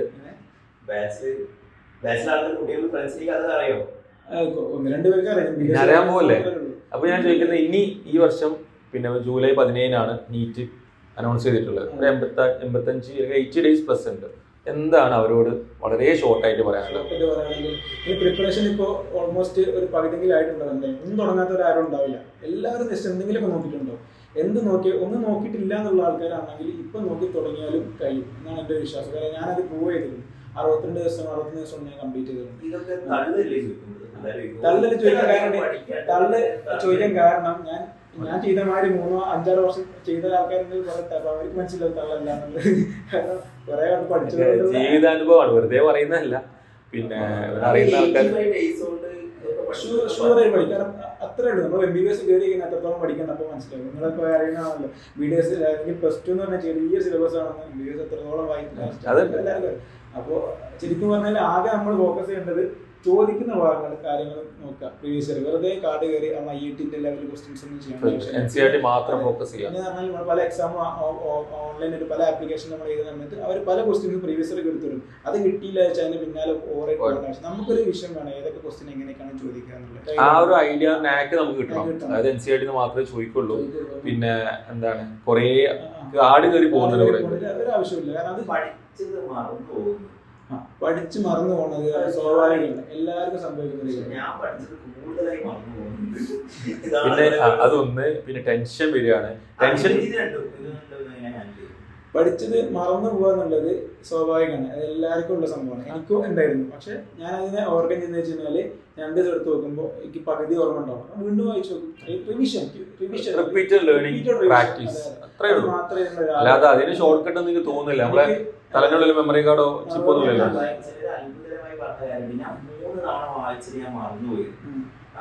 ഞാനൊക്കെ NCERT ബയോളജി 100 വട്ടം വായിച്ചിട്ടുണ്ട്. നമ്മള് പറയില്ലേ 30 പ്രാവശ്യമെങ്കിലും നിങ്ങൾ മിനിമം വായിക്കണം എന്നാ. അതന്നെ കണ്ടിന്യൂസ് ലേണിംഗ് ആയിട്ട്. അതാരാ പറഞ്ഞു കൊടുത്തത്? ഇത് വായിച്ചാലും എനിക്ക് നാളെ ഓർമ്മ ഉണ്ടല്ലോ, എനിക്കറിയാം. നാളെ വീണ്ടും വായിക്കും. അതന്നെ പറഞ്ഞു, ഡെയിലി ഞാൻ വായിച്ചുകൊണ്ടിരുന്നു. പിന്നെ വേറെ ശ്രദ്ധിക്കേണ്ട കാര്യം, അവസാനത്തെ നമ്മളെ 3 ദിവസം വളരെ ഇമ്പോർട്ടൻ്റ് ആണ് എക്സാമിൻ്റെ. ആ റിവിഷൻ ക്വിക്ക് റിവിഷൻ വളരെ ഇമ്പോർട്ടൻ്റ്. നമ്മളിപ്പോൾ ഒരു ആഴ്ച മുമ്പ് എല്ലാം പഠിച്ച് തീർത്തു അതിൻ്റെ റിലാക്സ് ആയിരിക്കുക എന്ന് പറഞ്ഞു കഴിഞ്ഞാൽ പല ക്വസ്റ്റ്യൻസ് പല സംഭവങ്ങളും മറന്നു പോകാൻ ചാൻസ് ഉണ്ട് ഈ ഒരു ആഴ്ചനായിട്ട്. അപ്പോൾ നമ്മൾ അറിയെങ്കിലും ജസ്റ്റ് ഒന്ന് എന്ത് ചെയ്യുക, ഒന്ന് മറിച്ചിട്ട് വെക്കുക. അത് മതി, നമുക്ക് കോൺഫിഡൻസ് കിട്ടും. പിന്നെ നമ്മൾ പല കാര്യങ്ങൾ പോയിന്റ്സുകളും അതന്നെ ചിലപ്പോൾ എക്സാമിനെ 2 ദിവസം മുമ്പ് നോക്കിയ കാര്യങ്ങൾ ചിലപ്പോൾ എക്സാം അതേപോലെ വരും. നമുക്ക് ചിന്തിക്കാതെ ഡയറക്റ്റായിട്ട് എഴുതാൻ പറ്റും, കൂടുതലായിട്ട് ചെയ്യേണ്ട ആവശ്യം വരില്ല. പിന്നെ ടെൻഷൻ്റെ കാര്യം നോക്കുകയാണെങ്കിൽ ഞാനൊക്കെ ആദ്യം ഫസ്റ്റ് കാലം ടെൻഷൻ അടിക്കുമ്പോൾ സിപ്പർ എന്ന് പറയുന്ന കുടിക്കണ്ടായിരുന്നു, ടെൻഷൻ റിലീഫർ. അതൊക്കെ കുടിച്ചിരിക്കലുണ്ട്. പക്ഷേ അതിനൊന്നും ആവശ്യമില്ല. നമുക്ക് ടെൻഷൻ അടിക്കുന്നത് സ്വാഭാവികമാണ്. കാരണം ടെൻഷൻ കുറച്ച് അടിക്കണം. തീരെ ടെൻഷൻ ഉണ്ടെങ്കിൽ തീരെ എക്സാമിനോട് ഒരു ഇതില്ലാന്നായിരിക്കും. പിന്നെ എനിക്ക് തോന്നുന്ന ടെൻഷൻ പിന്നെ മാറ്റാൻ നമുക്ക് പിന്നെ ഒരു പ്ലാൻ എ പറഞ്ഞല്ലോ, പ്ലാൻ ABCD എല്ലാം ഒന്നാവണം. അപ്പോഴാണ് നമുക്ക് ഇതല്ലാതെ വേറെ ഓപ്ഷൻ എനിക്ക് ഇല്ലാന്ന് വിചാരിക്കുമ്പോഴേ ടെൻഷനൊക്കെ അത് സൈഡിലേക്ക് മാറി നിന്ന് നമ്മളെ എയിം എന്താ, നമ്മളെ മോട്ടീവ് എന്താ, അതിലേക്ക് എത്തുള്ളൂ. വേറെ ആരും നമ്മളെ കാര്യം നമ്മൾ തന്നെ ചെയ്യണം. ഒരാൾ വന്നിട്ട് നമ്മളെ പുഷ് ചെയ്യണമെന്ന് നമ്മളെ വീക്ക് പോയിന്റ് എന്താ, നമ്മളെ പോസിറ്റീവ് എന്താ, വീക്ക് പോയിന്റ് നമ്മൾ വീക്ക് എന്താണ് ഡിസ്കസ് ചെയ്യാനുള്ള കാലമായിരുന്നു ഇത്രയും കാലം. ഇനി എന്താണ് നമ്മൾ എവിടെയാണ് സ്ട്രോങ്, നമ്മൾ എവിടെയാണ് പോസിറ്റീവ്, ഇത്ര മാത്രം ആലോചിച്ചു ഫാസ്റ്റ് ആവും. ബയോളജിയിൽ മാർക്ക് കുറവാണ്, അത് അവർ പോസിറ്റീവ് ആണ് ആക്ച്വലി. ലേണിംഗ് അല്ലെങ്കിൽ അവരുടെ പ്രാക്ടീസ് അല്ലെങ്കിൽ അതില്ലാത്തതുകൊണ്ടാണ് അത് കുറയുന്നത് മാർക്ക്. ഞാൻ ഈ വർഷം ചെയ്തത് തന്നെ, എനിക്ക് ബയോളജി വളരെ വീക്ക് ആയിരുന്നു. കാരണം 2019 നല്ല ഏറ്റവും കുറവ് ബയോളജിയിൽ മാർക്ക്. ഈ വർഷം കൂടുതൽ ബയോളജി സമയം കൊടുത്തു, കൂടുതൽ ബയോളജി മാർക്ക് സ്കോർ ചെയ്തു. അങ്ങനെ ചെയ്തു. സോ പിന്നെ ഇന്റർവ്യൂ നമുക്ക് എൻഡ് ചെയ്യാം, കാരണം വളരെ ലെങ്തിയാണ്. കുറെ യൂസ്ഫുൾ ആയിട്ടുള്ള കാര്യങ്ങൾ ഇതിൽ പറഞ്ഞിട്ടുണ്ട്. ഒരു 6 വർഷം പിന്നെ ഇത്ര ജേണിയിലൂടെ അവന്റെ ഡ്രീമിലേക്ക് എത്തിയിട്ടുണ്ട് ജാസിം. പിന്നെ സോ ഇത്രേ പറയാനുള്ളൂ. When there is A will there is a way. So പിന്നെ ഇനിയും നിങ്ങൾക്കും ഇവരോട് കോൺടാക്ട് ചെയ്യാം. നിങ്ങൾക്ക് എന്തെങ്കിലും ചിലപ്പോൾ ഈ ഒരു ഫേസിലൂടെ കടന്നു പോകുന്ന ആൾക്കാർ ഈ ഇന്റർവ്യൂ കാണുന്നുണ്ടാവും. സോ നമ്മൾ ഇനിയും വരും. നിങ്ങൾക്ക് യൂസ്ഫുൾ ആയിട്ടുള്ള ഇന്റർവ്യൂ ആയിട്ട് ഞങ്ങൾ എന്തായാലും വരും. സോ നമ്മളെ ഈ ഒരു യൂട്യൂബ് ചാനൽ എന്ത് ചെയ്യുക, ഇതുപോലത്തെ നല്ല വീഡിയോസ് ഉണ്ടാവും. അതുപോലെ പല പല ഇന്നോവേറ്റീവ് ആയിട്ടുള്ള കാര്യങ്ങൾ ഈ ലാസ്റ്റ് ഡേയ്സിൽ നമ്മൾ പ്ലാൻ ചെയ്യുന്നുണ്ട്. ചാനൽ സബ്സ്ക്രൈബ് ചെയ്യുക, നിങ്ങളെ ഫ്രണ്ട്സിന് ഇത് ഷെയർ ചെയ്യാം. എല്ലാവർക്കും പഠിക്കുന്ന എല്ലാവർക്കും മാക്സിമം യൂട്ടിലൈസ് ആവട്ടെ. അത് വേണം. Thank you.